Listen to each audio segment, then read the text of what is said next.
Saludos y bienvenidos de nuevo aquí a Conté de Teología. Bueno, ya hacía tiempo que no hacía un vídeo sobre algún tema de la teología, de la historia, relacionado con los temas que tocamos en este canal, ¿no? Y bueno, ya veis que hasta cambió el escenario.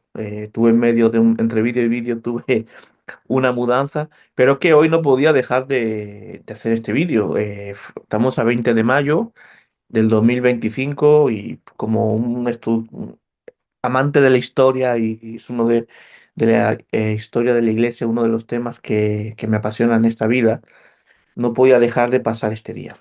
Hoy, bueno, me imagino que ya te habrás enterado porque esto ya se viene anunciando hace tiempo. Hoy es el 1700 años, se cumple hoy 1700 años del comienzo del Concilio de Nicea. El Concilio de Nicea es el primer concilio ecuménico de la Iglesia y es algo tan importante que tanto católicos romanos como católicos reformados, barra protestantes, como ortodoxos, tenemos como un referente en lo que es la sistematización de nuestra teología y tenemos en común esto. ¿Por qué sucedió esto? Vamos a hablar un poco del tema en estos minutos y vamos a ir. Es un tema muy apasionante. No quiero tampoco dar una clase, tampoco soy experto 100%, hay más mayores expertos que yo en tema de los concilios, en la patrística y todo esto, pero dentro de la historia es uno de los temas que me apasiona, de la historia de la Iglesia. Sin decir más, voy a usar un material que uso con los alumnos en clase para poder explicar más por qué es importante el Concilio de Nicea. ¿Me permitís? Voy a compartir pantalla y aquí estamos. Primero vamos a hacer un repaso de los que son los concilios ecuménicos. Tenemos, bueno, algunos dicen que cuatro, otros que siete. Vamos a buscar la vía intermedia, otros que dicen que nueve. Vamos a buscar la vía intermedia. Vamos a hablar de los siete concilios ecuménicos, ¿vale? Aunque el más fácil abrazar los cuatro concilios ecuménicos, los cuatro primeros, ¿no? Precisamente hoy se cumple eso, 1700 años del primer concilio de Nicea, Nicea I. ¿Qué hizo este concilio? Básicamente hizo muchas cosas. Pensamos que nuestro credo se cerró aquí, no. Comienza a debatirse el credo, después ya falta otro concilio que es Constantinopla II y parece ser que solo hubo este tema. No, hubo más, pero una de las cosas más importantes que se destaca es que se declaró al Hijo homousios, o sea, de una misma sustancia con el Padre. Y este era el debate. Por un lado tenemos a Arrio, por otro lado tenemos a Alejandro, por un lado tenemos a Eusebio, por otro lado tenemos a Atanasio, es decir, en esos enfrentamientos. Y vamos a verlo ahora más detenidamente sobre de qué estamos hablando. Después del concilio de Nicea I viene el concilio de Constantinopla I, segundo concilio ecuménico en el 381. No sé yo si llegaremos a los 1700 años. Yo voy a estar casi con 100 años. Entonces, no sé si estaré grabando un vídeo sobre esto, pero también por eso vamos a comentar un poco el tema. Se confirmó el concilio de Nicea y concluyó la controversia arriana. O sea, la controversia arriana tuvo vaivenes, no se cerró en el 325. O sea, tuvimos que esperar años, décadas, hasta el 381. Después viene el tercer concilio de Éfesos, casi un siglo después, los famosos Éfesos y Calcedonia del Theotokos, ¿no? 431, ahí la controversia era otra, se rechazó el nestorianismo y respaldó la posición alejandrina respecto a la relación entre las dos naturalezas de Cristo. Y el 451 Calcedonia completó la declaración sobre la relación de las dos naturalezas de Cristo con la palabra inmezcable, incambiable, inseparable, indivisible. Después ya tenemos los otros tres concilios, que algunos dudan si son concilios ecuménicos o no. Yo los voy a meter. Constantinopla II, en el 553. Bueno, aquí un poco no voy a meterme en todo porque si no el vídeo se me hace muy largos, ¿vale? Constantinopla III y Nicea II, que con este los evangélicos actuales tendríamos un poquito más de problemas, ¿vale? Bueno, eh, ¿qué pasa en el concilio de Nicea I? ¿Qué pasó? Fue convocado por Constantino, el emperador que abraza el cristianismo en la ciudad de Nicea, ¿vale? ¿Y por qué lo convoca? Hay una división, está preocupado porque hay una división en la iglesia y también esto provocaría posiblemente inestabilidad en el imperio y hay una por la controversia arriana, ¿vale? Acudieron 318 obispos. El secretario general no fue el obispo de Roma, que esto es interesante, aparte tampoco se celebró en Roma, fue Osio de Córdoba, un español. Y esto lo sabemos porque las actas, y así lo defienden muchos historiadores, él firma en primer lugar. Y aparte que eras confesor y muy cercano de Constantino. Se cerró el credo, puesto entre comillas que se cerró el credo, porque es verdad que aquí se declara que Cristo es homousion, pero eh, tendríamos que esperar eh, hasta el concilio de Constantinopla II para hablar, perdón, concilio Constantinopla I para hablar que es el segundo concilio ecuménico, para hablar sobre nuestro credo, el credo que nosotros declaramos que es el credo niceno-constantinopolitano, ¿vale? Aparte, lo que he dicho, se crearon más cánones, o sea, no solo fue esto, se ha creado un canon sobre clérigos, jurisdicción, traslado y también sobre la apostasía, ¿no?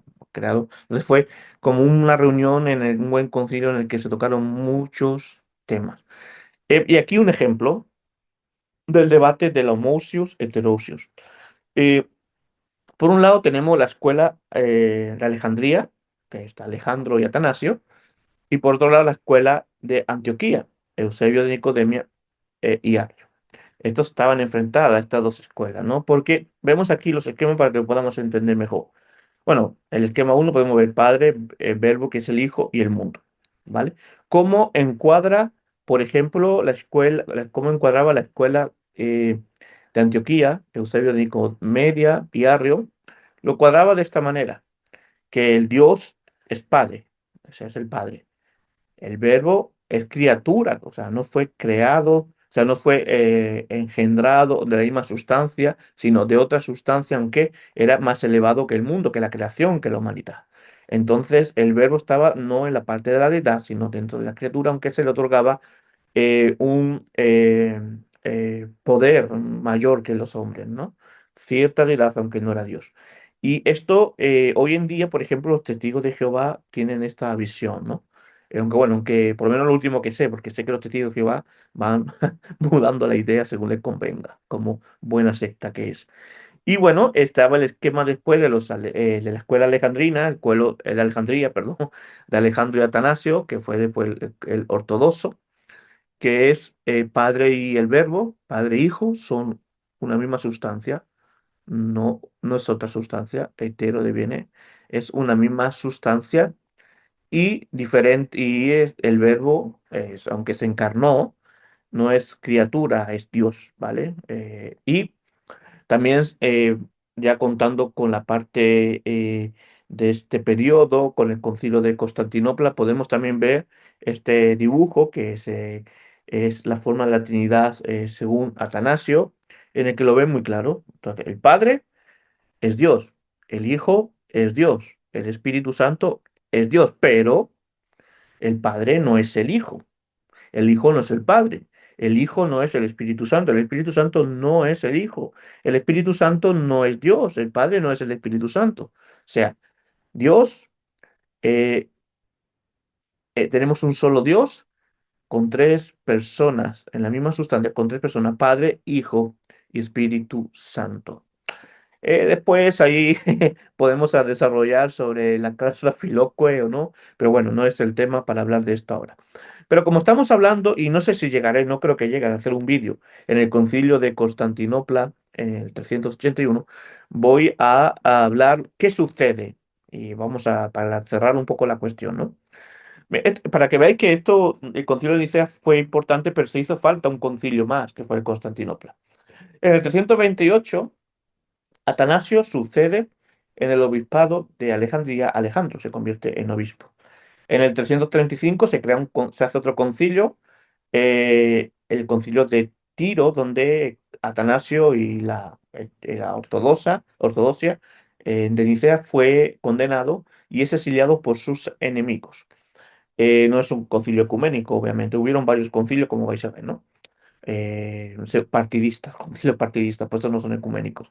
En el 337 muere Constantino y Atanasio regresa a Alejandría, pero un poco tiempo después tuvo que abandonar de nuevo la sede y se refugió en Roma, porque Constantino hay que decir que abrazaba más, porque tenía bastante influencia de Eusebio Nicomedia, abrazaba más la causa arriana, ¿de acuerdo? La escuela de Antioquía. En el 341 se celebra un concilio en Roma, donde declara nula la condena del concilio de Tiro sobre Atanasio y condena a todos los enemigos de Atanasio como arrianos. O Roma es la más afín a la escuela de Alejandría y de la Homocios, ¿no? Eh, en el 341, concilio de Antioquía, ya sabéis lo que va a pasar. Respuesta oriental al concilio de Roma, organizada por Eusebio, obispo de Constantinopla, donde crea un propio credo que era a distancia también de Arrio, buscando una vía media, pero le diferenciaba de Nicea. En el 343 se celebra el concilio de Sádica, actual Sofía, Bulgaria, el que buscaba una reconciliación en las dos partes, pero sucedió todo lo contrario, más se pelearon y bueno, no voy a entrar en detalles sobre esto porque el vídeo sería largo. En el 362 se celebra un concilio de Alejandría, ya imaginaos cómo va a ser, organizado por Atanasio, reuniendo al bando antiarriano, o sea, contrario al antiarrianismo, para unir fuerza y arreglar las pequeñas divisiones que también había dentro para poder ir con una declaración común. Dicho esto, ya se va a celebrar el concilio de Constantinopla en el 381. Occidente y Alejandría eran a favor de Nicea 325, Mosio, y eran antiarrianos.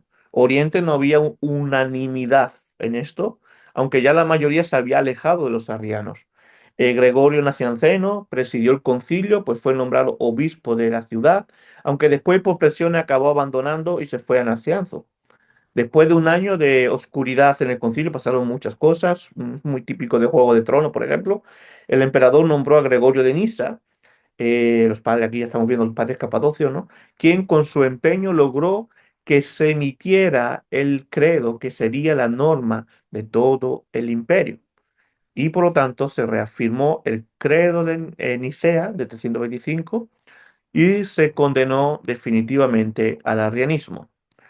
Eh, Hasta aquí, esto es un poco lo que quería contar sobre qué estamos celebrando hoy. Lo que se celebra hoy, estos 1700 años, esto pasa una vez cada 100 años, llegar al cerrar la cifra 100, es al centenario, es algo muy bueno para recordar siempre que nuestra fe no es una fe nueva, sino que es la fe histórica de la catolicidad. Y como católicos reformados, barra protestantes evangélicos, afirmamos y tenemos que tener en cuenta estos credos, estas confesiones, porque nos ayudan a no desviarnos de la palabra del Señor, porque los credos ecuménicos nos llevan a las escrituras, no es a la altura de las escrituras, no, nos llevan a las escrituras y la escritura es nuestra máxima autoridad. Así que es un día para felicitar a todos los cristianos, a toda la cristiandad eh, ortodoxa, confesional y que bueno, que Dios os bendiga y no sé si llegaremos a celebrar los 1700 de Constantinopla. Pero bueno, ahí vamos. Que seamos iglesia para la gloria de Dios. Que Dios te bendiga.